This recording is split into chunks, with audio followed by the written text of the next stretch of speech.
Good morning and welcome back to a channel student. तो आज हम लोग करने वाले हैं क्लास 9th सामाजिक विज्ञान का टर्म 2 का जो सेट 1 है मॉडल पेपर, उसी का सॉल्यूशन करेंगे। तो चलिए फटाफट हम लोग देखते हैं कि किस टाइप से क्वेश्चन है।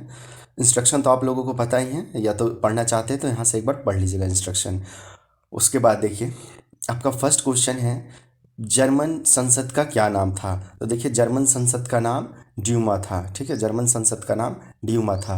सेकंड क्वेश्चन, वैज्ञानिक वानिकी से क्या अभिप्राय है। तो वैज्ञानिक तकनीक के प्रयोग के द्वारा जंगलों के संसाधनों का प्रबंधन और संरक्षण करने को वैज्ञानिक वानिकी कहते हैं। उसके बाद थर्ड नंबर क्वेश्चन है, निर्धनता के किन्हीं दो मुख्य आयाम को लिखिए। तो निर्धनता के दो मुख्य आयाम, पहला हो जाएगा जनसंख्या में वृद्धि और दूसरा लिख दीजिएगा शोषण। निरक्षरता के कारण कारीगर, मजदूर और किसान का हर कोई शोषण करता है, जिससे उचित मजदूरी नहीं मिल पाती है और निर्धनता बढ़ती ही जाता है। ठीक है, निर्धनता यानी क्या, गरीबी। ठीक है।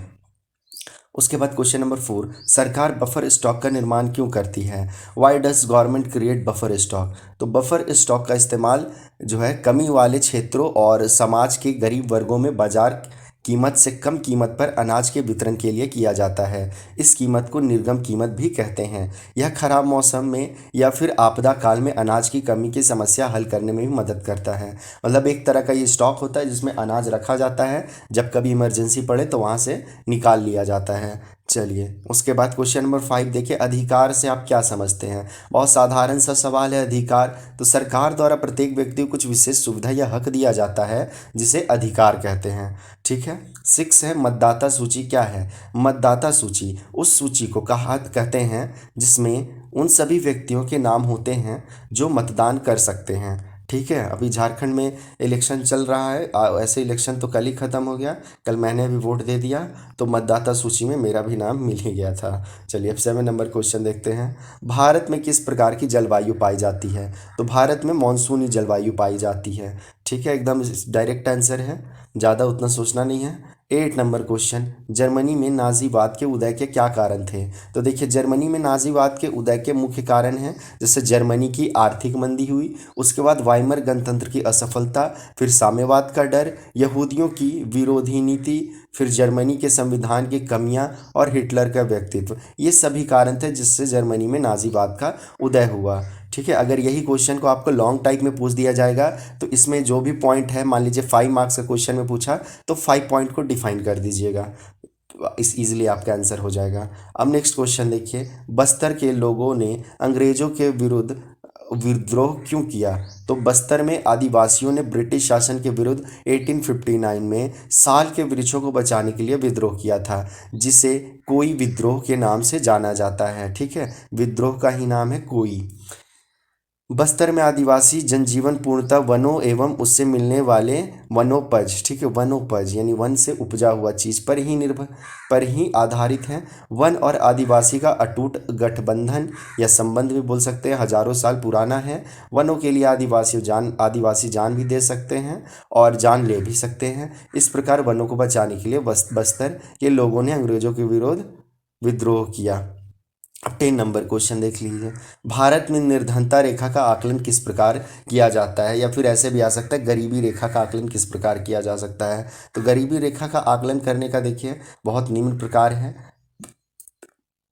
निम्न प्रकार से गरीबी रेखा का आकलन किया जा सकता है। पहले तो भारत में निर्धनता रेखा का निर्धारण करते समय जीवन निर्वाह के लिए खाद्य आवश्यकता, कपड़ों, जूतों, ईंधन और प्रकाश, शैक्षिक एवं चिकित्सा संबंधी आवश्यकताओं आदि पर विचार किया जाता है। ठीक है, मतलब ये सब आवश्यक चीज़ जो है, खाना पीना, मतलब रोटी कपड़ा मकान, शॉर्टकट में ये जो 3 हैं। उसके बाद शिक्षा और भी चीज़ आता है, तो ये सब उसके पास सुविधा है कि नहीं। उसके बाद इन भौतिक मात्राओं को रुपए में उनकी कीमतों से गुणा कर दिया जाता है। निर्धनता रेखा का आकलन करते समय खाद्य आवश्यकताओं के लिए वर्तमान सूत्र वांछित कैलोरी आवश्यकता पर आधारित होती है। ठीक है, मतलब कि कैलोरी आवश्यकता की ग्रामीण क्षेत्र में 2400 कैलोरी प्रति व्यक्ति को प्रतिदिन चाहिए। कैलोरी क्या होता है, एनर्जी यानी ऊर्जा, मतलब खाते पीते हैं जो भी, उससे हमें ऊर्जा मिलता है। तो 2400 कैलोरी ग्रामीण क्षेत्र में और शहरी क्षेत्र में 2100 कैलोरी प्रतिदिन की ज़रूरत होती है। अगर इतना इन लोगों को मिल रहा है तो समझिए वो निर्धन नहीं है, और अगर नहीं मिल रहा है तो वो निर्धन है, यानी गरीबी रेखा में आएंगे। क्वेश्चन नंबर 11 देखिए, भारतीय खाद्य निगम FCI, food corporation of India जिसे कहते हैं, किसानों से अनाज कैसे खरीदते हैं? तो देखिए आंसर हो जाएगा भारतीय खाद्य निगम किसानों से उनके अधिक गेहूं तथा चावल खरीदते हैं। ठीक है, उनके पास जो गेहूं और चावल होता है उसे खरीदते हैं, उनका भंडारण करते हैं और फिर किसानों को उनकी फसल के लिए उचित मूल्य प्रदान किया जाता है। ठीक है, जिससे न्यूनतम समर्थन मूल्य कहते हैं। इस प्रकार FCI अनाजों का भंडारण करता है। अभी आप लोगों को पता ही होगा MSP ये लेकर के आप लोग का जो है ये न्यूनतम समर्थन मूल्य है ना, मिनिमम सपोर्टिंग प्राइस, इसी को लेकर के किसान आंदोलन भी हो रहा था। चलिए 12 नंबर क्वेश्चन देख लीजिए, चुनाव को लोकतांत्रिक मानने का विभिन्न आधार क्या है? What are the different basis for the considering election as democratic? तो देखिए चुनाव के बिना लोकतंत्र की परिकल्पना भी नहीं की जा सकती है। एक तरह से लोकतंत्र और चुनाव को एक दूसरे का पूरक माना जा सकता है। तो चुनाव में अपने मतदान की शक्ति का प्रयोग करके एक नागरिक कई बड़े परिवर्तन ला सकता है, और इसी के कारण लोकतंत्र में प्रत्येक व्यक्ति को उन्नति का समान अवसर प्राप्त होता है। ठीक है, तो लोकतंत्र में चुनाव का बहुत ज़्यादा महत्व है।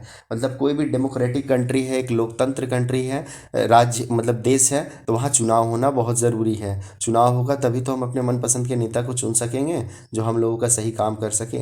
चलिए 13 नंबर क्वेश्चन देखिए, संवैधानिक उपचार का अधिकार से आप क्या समझते हैं?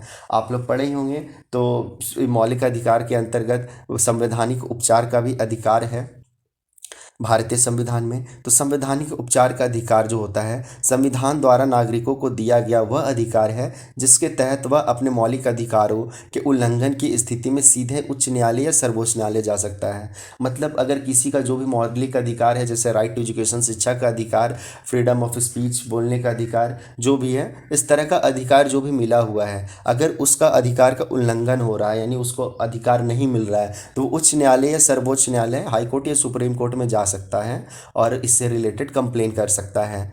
ठीक है, उसके बाद 40 नंबर क्वेश्चन है, भारत की जलवायु को प्रभावित करने वाले कारक कौन कौन से हैं? अच्छा थोड़ा सा इसको कर लीजिए, कौन कौन से कारक हैं? तो देखिए भारत के जलवायु को प्रभावित करने वाले कारक अक्षांश, ऊंचाई एवं वायु दाब, पवन, समुद्र से दूरी, पश्चिमी विक्षोभ तथा महासागरीय धाराएं हैं। ठीक है, और इसमें थोड़ा सा लिख लीजिए कि भारत की जलवायु को प्रभावित करने में देश की अक्षांशीय स्थिति महत्वपूर्ण भूमिका निभाती है। भारत उत्तरी गोलार्ध में एशिया महाद्वीप के दक्षिण में स्थित है, तो कर्क रेखा इसके मध्य से होकर गुजरती है। भारत की इस विशिष्ट स्थिति के कारण इसके दक्षिण भाग में उष्णकटिबंधीय जलवायु तथा उत्तरी भाग में महाद्वीपीय जलवायु पाई जाती है। ठीक है, उसके बाद 15 नंबर क्वेश्चन, युद्ध से जंगल क्यों प्रभावित होते हैं? ठीक है, तो कैसे क्यों प्रभावित होते हैं? तो पॉइंट वाइज लिखिएगा कि देखिए युद्ध की ज़रूरतों को पूरा करने के लिए लकड़ी की मांग बढ़ जाती है और अधिक से अधिक वन काटे जाते हैं।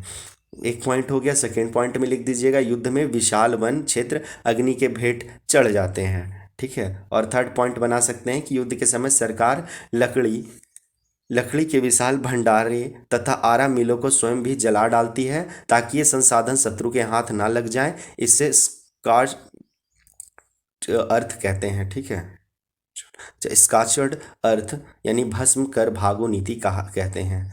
ठीक है, इस तरह से जंगल है जो कि युद्ध में प्रभावित होते हैं। आप लोग ध्यान दीजिएगा, क्वेश्चन जैसे 3 मार्क्स का है तो 3 पॉइंट लिखिएगा तो बहुत बढ़िया रहेगा। पॉइंट वाइज आंसर दें। 5 मार्क्स का रहेगा 5 पॉइंट लिखेंगे, 1 मार्क्स का रहेगा तो बस सीधा 1 लाइन में सीधा लिख दें।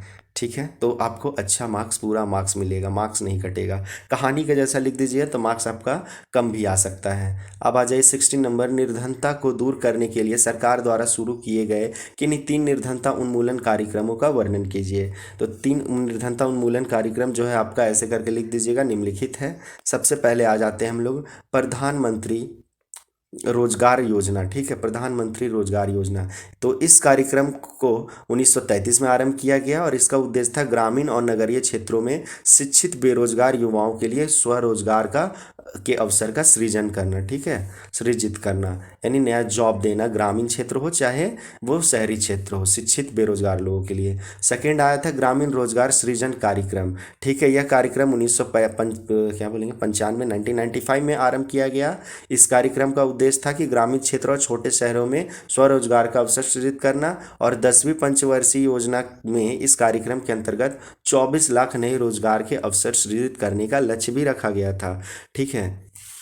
उसके बाद आ जाइए आपका राष्ट्रीय ग्रामीण रोजगार गारंटी अधिनियम 2005, ठीक है, जिसका अभी वर्तमान में नाम चेंज होकर के मनरेगा बन गया, यानी महात्मा गांधी राष्ट्रीय रोजगार गारंटी अधिनियम, ठीक है। तो इस अधिनियम को सितंबर 2005 में पारित किया गया, और इस अधिनियम का नाम बदलकर महात्मा गांधी राष्ट्रीय ग्रामीण रोजगार गारंटी अधिनियम कर दिया गया है। इस कार्यक्रम के अंतर्गत अगर आवेदक को 15 दिन के अंदर रोजगार उपलब्ध नहीं कराया गया तो वह दैनिक बेरोजगारी भत्ते का हकदार होगा, ठीक है।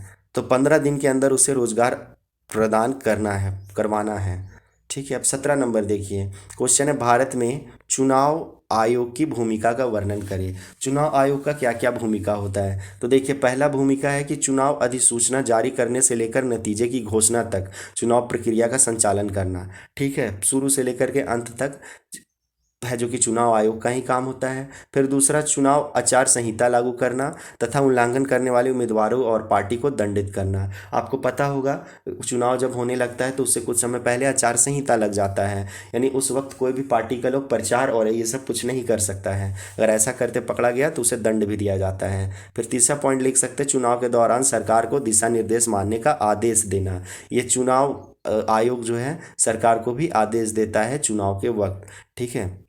उसके बाद जिन मतदान केंद्र पर चुनाव ढंग से नहीं हुआ वहाँ दोबारा चुनाव कराना, ठीक है। इतना सारा और भी कार्य है, लेकिन आपको जो भूमिका जो बताया गया है ये कम से कम 4 भूमिका बताए हैं, 3 मार्क्स में है, तो 3 भूमिका भी लिखिएगा तो चलेगा। अब आ जाइए भारत में वर्षा ऋतु की विशेषताओं का वर्णन करें, ठीक है। वर्षा ऋतु की विशेषता क्या क्या है, तो देखिए पहले तो भारत में वर्षा ऋतु का विशेषता क्या है कि भारत में वर्षा अनिश्चित होती है, ठीक है, अनिश्चित है।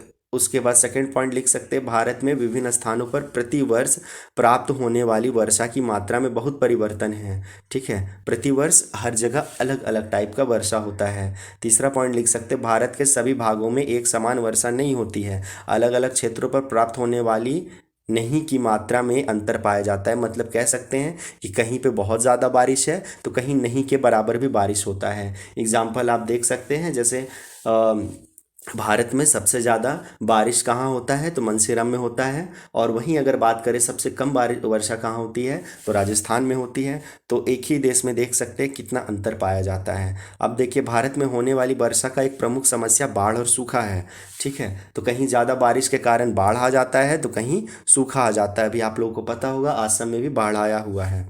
उसके बाद लिख सकते हैं, एक लगातार भारी वर्षा से बाढ़ आ जाती है, और दूसरी तरफ वर्षा की विफलताओं के कारण कुछ क्षेत्रों में सूखा पड़ जाता है। आप लोगों के लिए जानकारी के लिए ये भी बता दें, झारखंड बार बार सूखा क्षेत्र घोषित हो जाता है, झारखंड में बारिश थोड़ी कम होती है, ठीक है। और ऐसे तो राजस्थान आपका सूखा क्षेत्र घोषित रहता ही है। अब आ जाइए 19 नंबर जो क्वेश्चन है 18 के बाद, कि भारत के मानचित्र पर 100 सेंटीमीटर से 200 सेंटीमीटर वर्षा वाले क्षेत्र को छायांकित कीजिए। मैप वर्क आपका जरूर आएगा, मैप वर्क जरूर कीजिएगा। तो चलिए इसका आंसर में आप देख लीजिए, देखिए बोला गया था 100 से 200 सेंटीमीटर, तो यहाँ पे मैंने एक मैप को दिया है, आप यहाँ से देख लीजिए, थोड़ा छोटा कर देते हैं, ये आपके बुक में भी मिल जाएगा। 100 से 200 सेंटीमीटर ये देख रहे हैं आपका 100 से 200 सेंटीमीटर है। तो ये जो आपका कलर है 100 से 200 सेंटीमीटर वाला, ये सब जो पार्ट है यही सब है, इन लोगों को आपको मैप में कलर करके दिखा देना है। इधर का जो कुछ हिस्सा पतला सा लाइन है, इधर का लाइन है, ये जो लाइन है